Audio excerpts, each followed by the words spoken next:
Centennial Celebration segment is presented by Erie Insurance, Tom Ridge Environmental Center Foundation, Presque Gallery and Gifts, and Sarah's Restaurant. As far back as we can remember, Presque has stood the test of time. A simpler time, a time with different fashion sense, different transportation, but still with inroads taking you to one point, a destination spanning generations. Sure, there have been changes over the years, but one thing stays the same. It has provided people from all over a respite from the world and a popular place to breathe.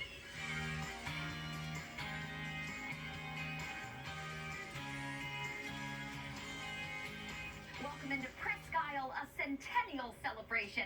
I'm Kara Coleman. Presque officially became a state park back in 1921, and it's an amazing natural wonder. Or is it? To start off our special, our Lisa Adams looks into how management of this unique slice of sand has helped to preserve it over the last 100 years. Presque State Park is a geological wonder, a sand spit formed and still forming wave by wave as eastward moving wind pushes water and sediments. As you can see just in this landscape here, how it's kind of changing. Environmental educator Brian Gula walks us through the park's history. It's geologically called a shifting sand spit, and so the natural process is the wearing away of the neck, but the widening of the eastern end. The very dynamics that formed it are also its enemies, as those managing it know too well. Mother Nature, the natural movement of the sands from west to east, the storms, Lake Erie, the volume of water that, sometimes erodes the sand away. That's been the main challenge. The Erie Indians who hunted its woods and fished off its shores believed the Great Spirit stretched out his left arm into the lake to protect them from a great storm, an arm that sometimes become an island, inspiring its French name, Presque Isle, almost an island. When you look at the shape of the peninsula, it looks like an arm stretching out, and the neck is really narrow. And that's where it breached. It was an island 5 times in its history.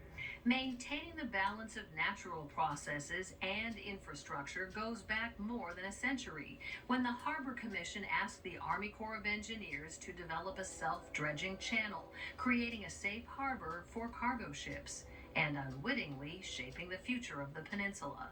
This is really the first engineering structure that was done that changed the natural movements of the peninsula.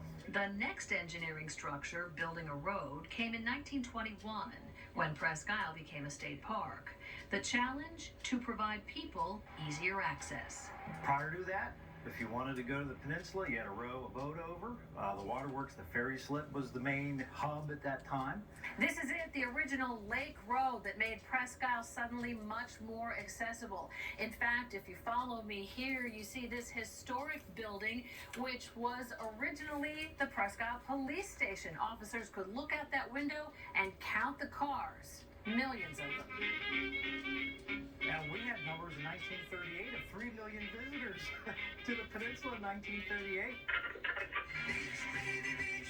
To this day, access makes Presque Isle one of the most visited state parks in Pennsylvania, averaging 4 million visitors a year, almost 5 million during COVID-19. But it also committed the state park to a cycle of fortifying Presque Isle against the forces of nature. And with every storm, that road was flooded and sometimes undermined. It was collapsing in certain areas. First, it was a wide boulder seawall to protect the road, a wall that with the drift of shifting sands is mostly under the beaches. Underneath your feet would be this seawall, under the sand. As proof of the ever-changing nature of Presque Isle, remnants of that first road, long since relocated, emerged just this year at the water's edge on Beach 8. In 1946, that's when the storms kind of took this out. And in 1948, they started to put in the new road. In fact, all along Presque Isle, you find evidence of efforts to slow erosion and stabilize the state park for recreation. The seawall, the series of steel groins, and most recently the offshore breakwalls installed from 1989 to 1994. each structure serving a purpose. Some structures, along with Mother Nature, even helped create a whole new piece of land, Gull Point, that's become a sanctuary for migrating birds, accessible only by a secluded trail. The peninsula is ever changing, but so are we. And we are just adapting to this ever changing landscape and enjoying every minute of it. Well, besides the obvious draws to the park, most notably the sun and the sand, a big attraction is also the lighthouses that call this place home.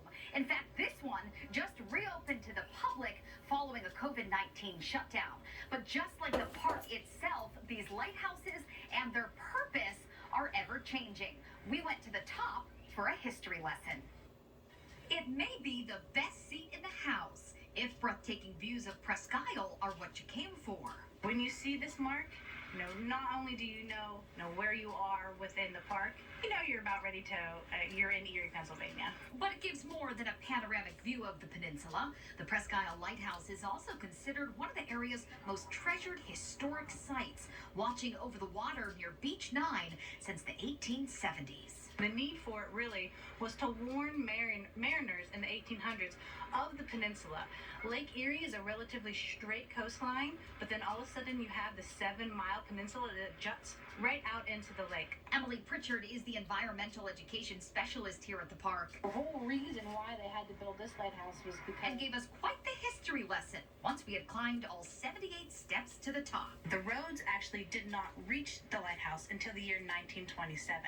Up until that part, there wasn't very many visitors to this lighthouse. However, that year, right as soon as the road reached the lighthouse, visitation skyrocketed. Fast forward to 2014 and another visitation boost. The lighthouse was taken over by a nonprofit organization, was renovated and open to visitors. You can see the land lighthouse from here.